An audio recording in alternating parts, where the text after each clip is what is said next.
ও সর্বনাশ, আর একটা শাঁখ নিয়ে বসেছে।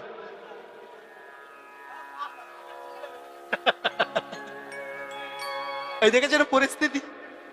দোষ কিন্তু কীর্তনিয়াদের না, দোষ কাদের? দোষ আপনাদের। কারণ কীর্তনিয়া যা দিক, ভালো দিক মন্দ দিক, আপনারা কেউ শোনেন না, তা বুঝবেন কি করে? ভালো করে মন দিয়ে শুনুন, তাহলে বুঝবেন। কেউ বলল কাকে আপনার কান নিয়ে চলে গেছে, আপনি কাকের পিছনে ছুটবেন না, আগে কানে হাত দিয়ে দেখুন, তাহলে বুঝতে পারবেন কান নিয়ে গেল কি কানটা আছে। কেউ বলে গেছে তার কথা শুনে লাপালাপি করবেন না। কেউ কেউ হ্যাঁ, কেউ কি বলল ও দিয়ে কোনো যায় আসে না। এই ধর্মের নাম করে অনেক বুজুর্গি, অনেক